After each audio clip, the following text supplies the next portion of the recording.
Good afternoon, everyone, and thank you for your patience. It is now 1:15, and we'll start with agenda review. Today is Thursday, April 6, 2023.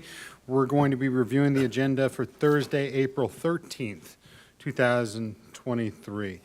Let's start with item number one and ask the clerk to read item number one into the record, Chair, could I take the roll call first? if you must. Thank you. Commissioner Fast. Aye. Commissioner Myers. Myers, aye. Commissioner O'Hara. Here. Commissioner Hanslick. Hanslick here. Commissioner Ashcraft. Here. Commissioner Allenbrand. Allenbrand, aye. And Chairman Kelly. I'm here, all are present. Number one. Consider approving the March 23rd, 2023 business session minutes. Any questions? Number two, please. Clerical error 046-169 31-0-30-01-001.00-00. Consider authorizing the county appraiser's office to make an appraisal correction to the 2021 tax roll for residential real estate pursuant to KSA 79-1701A. Very good, thank you. Do we have someone from the appraiser's office here to present? He is on Zoom. He is on Zoom. Bo, good afternoon. Hello, Chairman and board members. This particular notice of error is about a situation where we made a decision based on information we were provided. Later, we got different information that changed what our decision should have been. And due to internal communication, it did not happen on a timely manner. We got this brought to my attention, and then we went ahead and processed it in consultation with the legal department. All right. Thank you, Bo. Questions? Commissioner Ashcraft. Bo, what are the implications if we don't approve this? We will have a property that's way overvalued compared to its actual use and classification. Okay, thank you. Yes. Okay. Seeing no objections. Keeping this on consent and moving on to number three. I'm sorry. Bo, can you repeat that answer to Commissioner Ashcraft's question? The answer to the question would be it would be incorrectly classified and needed to be corrected in order to be classified correctly based on the statutes. Okay, so is this going to result in a refund to the taxpayer, or is this just a clerical? There will be a refund to the taxpayer. Okay, and it's more than one property, or is this a series of properties, or? There are two properties. This is the first one. The next clerical error is the adjacent parcel with the same owner. Okay. And then we have 4 and 5. We have a total of 4 errors, and they will all result in refunds to the taxpayers? Yes, ma'am. They will all different amounts, but yes, they all will have refunds. We go through the process every year between now and the appeal season when we catch things to notification from property owners. Okay, thank you. Okay. You're welcome. Okay, then. Number three. Clerical error 046-169-31-0-001-001.01-01. Consider authorizing the county's appraiser's office to make an appraisal correction to the 2021 tax roll for residential real estate pursuant to KSA 79-1701A. All right. Bo, anything particular on number three you'd like to mention? Only that this is the adjacent parcel to the first one I mentioned because both properties were incorrectly classified. Okay. How about number four? Clerk, would you please read in number four? Clerical error 046-098-28-0-11-01-077.00-0. Consider authorizing the county appraiser's office to make an appraisal correction to the 2022 tax roll for commercial real estate pursuant to KSA 79-1701A. Bo, anything on number 4? Mr. Chairman and Commissioners, this one is a little bit different. This one was an accidental pushing of the wrong button when we entered the data into the system. When we pick up new construction, we go ahead and draw it all out and put into the system as if it's 100% complete. Unfortunately, the appraiser hit the wrong button and it went out as 100% complete when it was only the foundation that was completed as of January 1. Great. Any questions? Okay, how about number 5, please? Clerical error 046-062-10-0-0-1-001.00-0. Consider authorizing the county appraiser's office to make an appraisal correction to the 2022 tax roll for commercial real estate pursuant to KSA 79-1701A. Thank you very much. Bo, anything on number 5?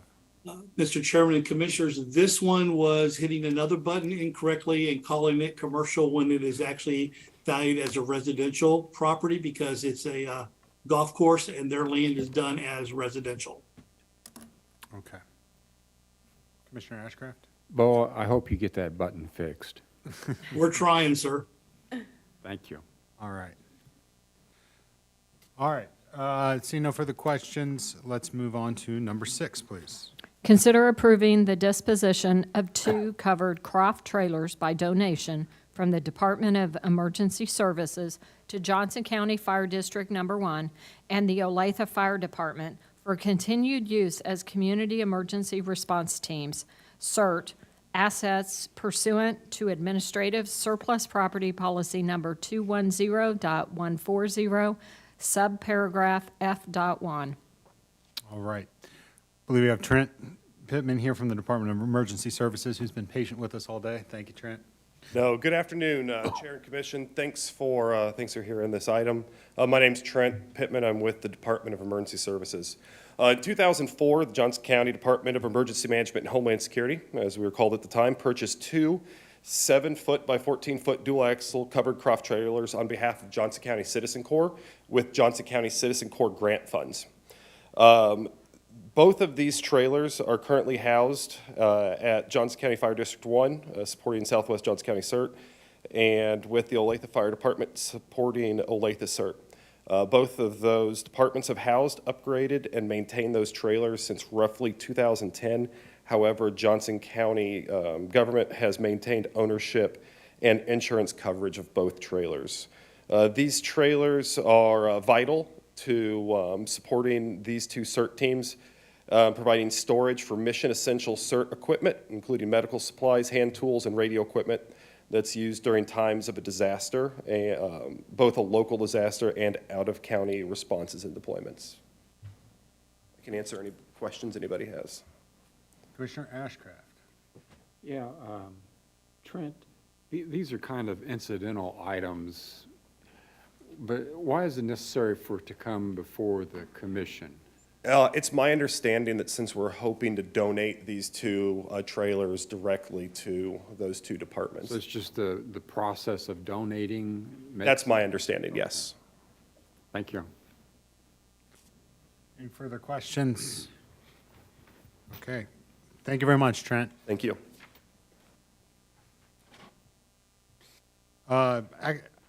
Excuse me. To the action agenda, item number 7, please. Resolution number 025-23, City of Gardner application approving a site plan for New Trails Convenience Store and Gas Station located on the southwest corner of 175th Street and New Trails Parkway, Gardner, Kansas, and located within 1 mile of the New Century Air Center. This item had been continued from a previous meeting.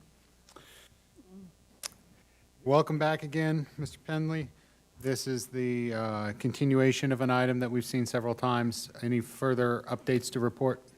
Thank you, Mr. Chairman. Commissioners, Sean Penley, County Planning Staff. Yes, just to note, this, as indicated, this application was previously considered at the March 30th meeting. It was continued to this meeting pending results of a FAA 7460 review, which is a determination of no hazard to air navigation. This is just a real quick recap on this application. This is a City of Gardner application, and it is located within 1 mile of New Century Air Center, therefore subject to review and approval by the county for airport compatibility. The site is located at the southwest corner of 175th Street and Clare Road. This is the first phase of the commercial development, which was approved in 2020. So this project went through a rezoning preliminary plan for the commercial center. It was approved by the board and went through the full airport review at that time. The one condition and why this was continued, there's a requirement for FAA review for determination of no hazard. That is still pending review, so we're waiting on the results of that. At this time, following the meeting, we had further review of this application, and in review with airport staff and with FAA, it was determined that the proposed development did not meet the 7460 notice criteria, and so therefore a determination is not required in this particular case. That's as a function of the height of the building. It's a one-story convenience store and one-story fuel canopy, and due to the site grade and elevation, it did not meet that criteria. So that was something we had discussed with the airport application at the time, looking at the details. Upon getting additional information, that determination was made. Again, just the site plan, it's a convenience store and a gas station. This application did have the Airport Commission review and determination. Airport Commission meeting on February 22nd. The Airport Commission did recommend approval. Staff recommended approval. And so the one change that staff would note is that the requirement for the 7460 review would not be required in this particular case. Therefore, staff does recommend approval with that stipulation number 3 removed. I'm happy to answer any questions regarding that. Thank you. Commissioner Ellenbrand. Thank you, Mr. Chair. Just to disclose, I did receive an email from the city of Gardner and also from the developer, which I forwarded over to planning and also to legal. So I don't have any biased opinion, but I just wanted to make that known. Well, it sounds like there's still plus, and while we may have been awaiting the FAA authorization now that that is not necessary, we'll see this on for action next week unless anybody has any new questions here. All right. Thank you very much. Appreciate it. Madam Clerk, item number 8, please. Resolution number 022-23, consider City of Gardner application numbers FDP-22-08 and FP-22-12, a final development plan and final plat for Tallgrass Apartments Phase 3 containing 5 apartment buildings with 80 dwelling units on 6.06 acres located north of 167th Street and east of White Drive within 1 mile of the New Century Air Center. Excuse me, Michelle, welcome back. Good news on the FAA? Yes, we have received the 7460 determination for this project, and it was the determination of no negative impacts to airport operations. So they have satisfied that one stipulation that was in the staff report. This was heard at the February 22nd Airport Commission meeting, and it was recommended for approval as stipulated by staff, and no one spoke on this item, and so we are ready to move forward. Very good. Commissioner Ellenbrand. Thank you, Mr. Chair. Everything's in good order, but again, I want to disclose that I received an email from the city and also from, I think it was the developer on this, and I did forward over to legal and also to planning. So I just wanted to disclose that. Thank you very much. Any further questions on this? We'll move this one over to action on the 13th. Thank you very much, Michelle. Thanks. It's a planning item. It's a planning item, needs to remain on action, unfortunately. Number 9, please. Resolution number 019-23, consider City of Olathe application numbers PP22-0002, PR 22-0035, PAR 22-0081, and FP 23-001, a revised preliminary development plan, revised preliminary plat, final development plan, and final plat for the proposed development of Project Acura, Heartland Coca-Cola bottling facility on 116.9 acres located south of 167th Street and west of Hedge Lane, within 1 mile of New Century Air Center. All right, Michelle Cricks is here on this one. Good news to report? Not at this time, Mr. Chairman. Michelle Crooks with Johnson County Planning. So this is coming back next week after a recommendation of continuance at the March 23rd BOCC meeting, pending the receipt of the 7460 airspace determination. As of about 10 minutes ago, I checked, we still have not received that from the FAA, so that is actually still pending. But this is coming to the BOCC with a recommendation of approval from the Airport Commission, with a recommendation of approval by staff, and no one did speak at the February 22nd Airport Commission meeting. So we are still waiting for the 7460 on this one. All right, well, thank you very much. Still a plus project, and if for whatever reason we do not receive that 7460, we'll continue to move it to a date certain in the hopes that we receive that approval. Any questions? Excuse me, Commissioner Allenbrand. Thank you, Mr. Chair. At least I didn't receive an email or a call.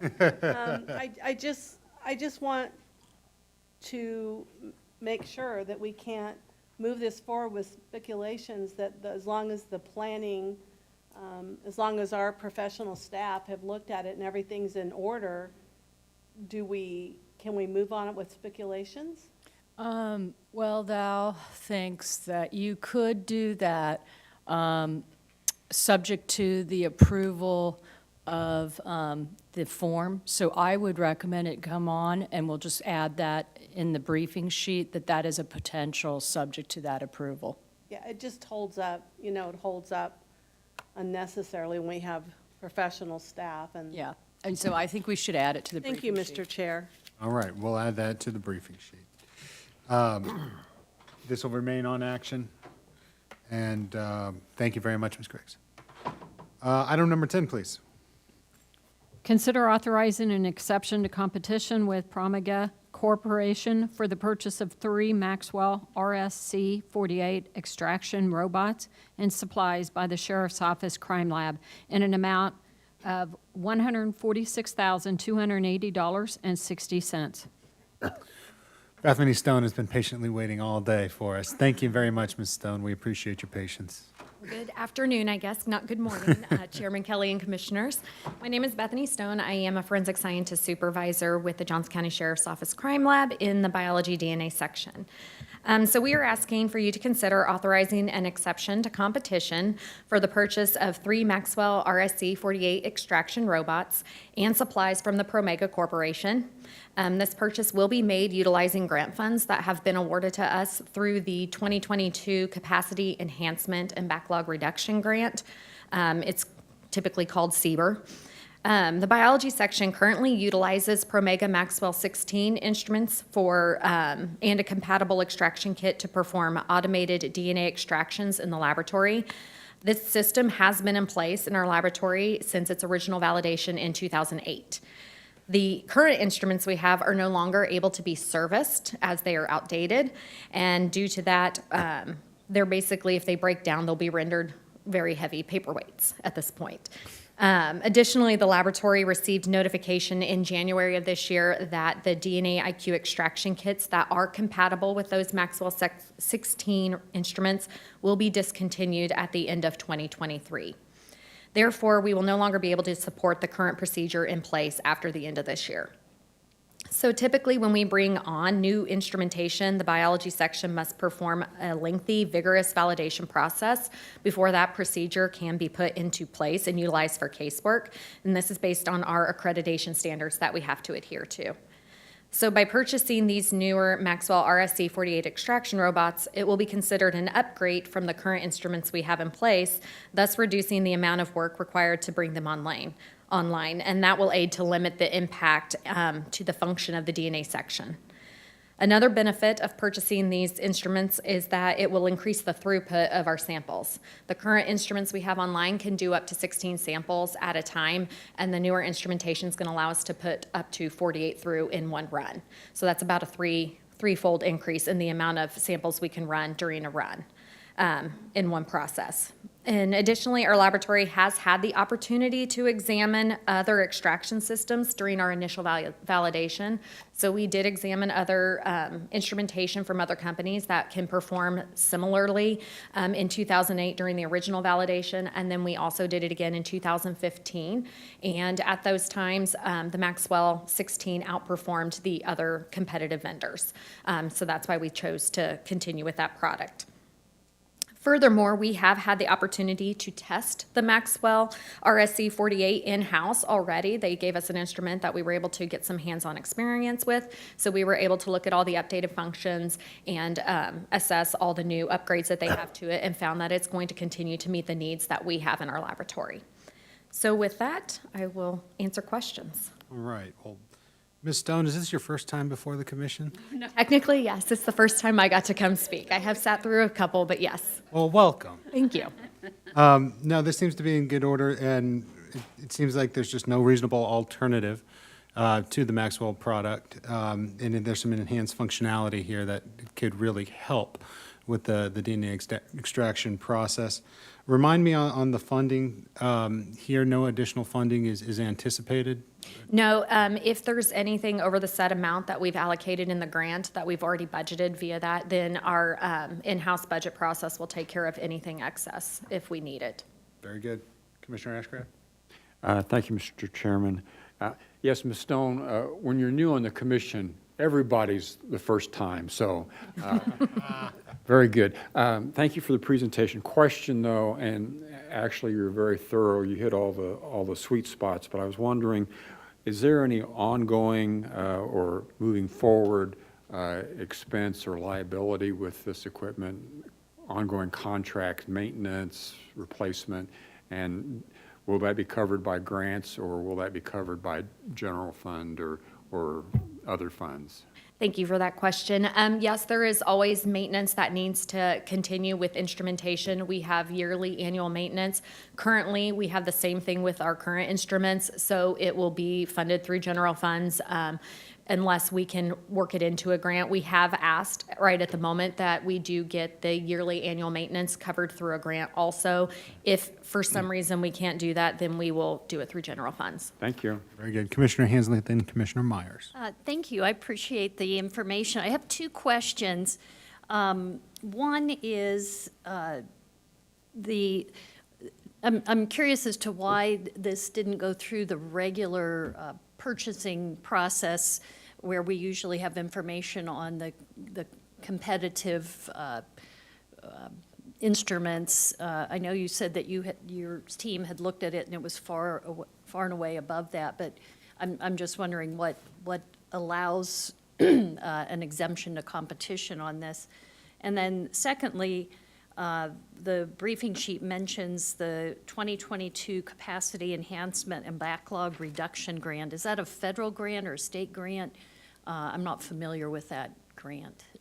So I think I can answer at least that one for sure. Yes, it is a federal grant. It's a formulary grant, so it's non-competitive, and a certain amount is awarded to the state of Kansas to be split amongst crime laboratories within the state of Kansas. So we statutorily or based on their rules, we are allotted $250,000 at a minimum. So we work with the other laboratories to determine how the funding gets split up outside of that.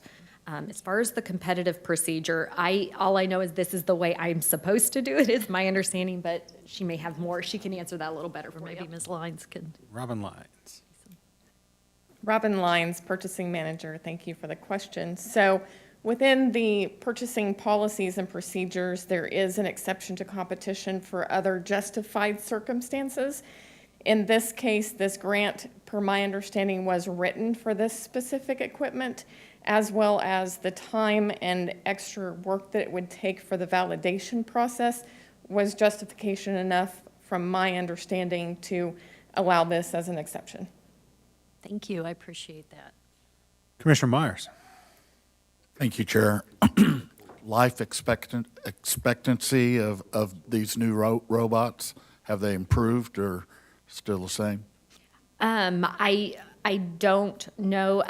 That's a great question, and I could do some research on that. We've had our other ones since 2008, and believe me, if we didn't have to switch, we probably wouldn't because it is time-consuming and somewhat burdensome.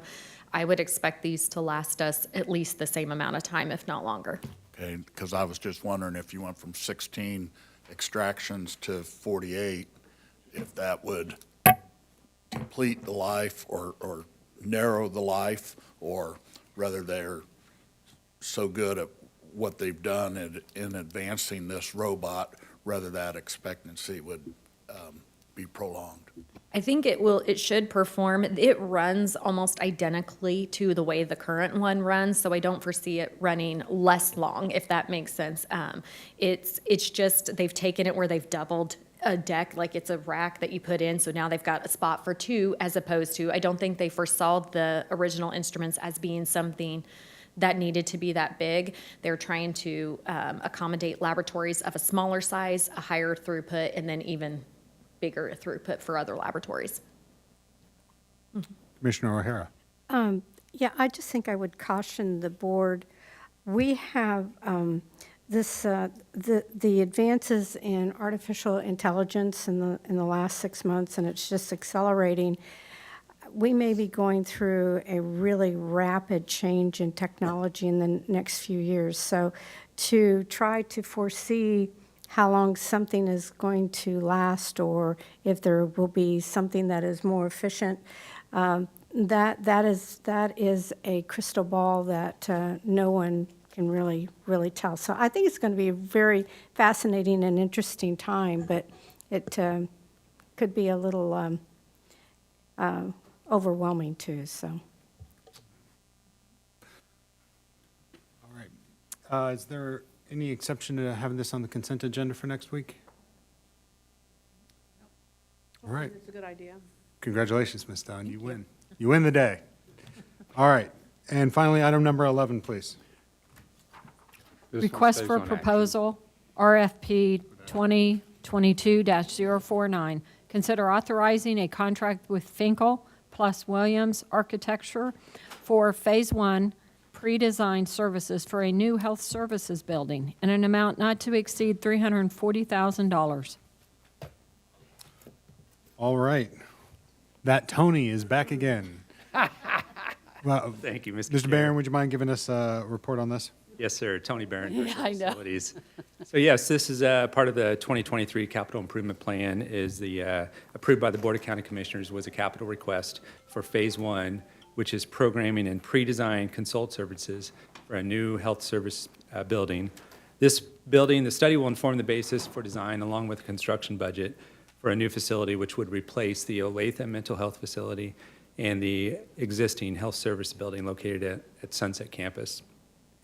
An RFP was posted electronically on the Johnson County website and on the Johnson County electronic bidding site, and the evaluation committee consisted of the following: representatives from the Mental Health, Department of Health and Environment, Aging and Human Services, Johnson County Wastewater, Department of Technology and Innovation, and Facilities Management. Notices were sent to over 1,200 firms on this. 23 firms received the proposal, and we received 9 responses. Of those 9 responses, we interviewed 4. Firms were selected, interviewed by the 7-committee panel, and determinations were made by the final ranking noted in the parentheses in the table. Per the table, Finkel and Williams Architecture received the top rank, and funding for this Phase 1 work will be paid from the capital project, which was funded from Public Health Services. I would entertain any questions if you have them. I'm sure Commissioner Ashcraft's going to have some questions and probably a request to meet with you sometime this week. Thank you. All right. Anyone else have questions? Sorry. I would like to Commissioner meet with you on this. This is really critical that, and I'd like to know their background, because mental health planning now really, buildings really need security, safety. There's just been a lot of, security issues with mental health staff across the state. So I just would like to meet with you and learn a little bit more about their background. Yeah, you've been here over 2 weeks, so Yeah. you should be ready. Right. Well, noted. We'll make that happen. Commissioner O'Hara? Do we have any estimates on the cost, the final cost on this building? I mean, I understand that would be a huge ballpark, but have we gotten to that point? At this point, no, and the phase one would be part of that, is to establish a construction budget. Okay, thank you.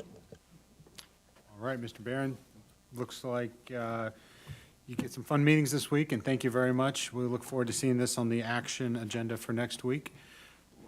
With that, we are adjourned at 1:46. Thank you all very much. Wow, this is a record breaker. You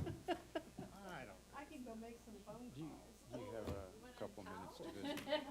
Oh, no.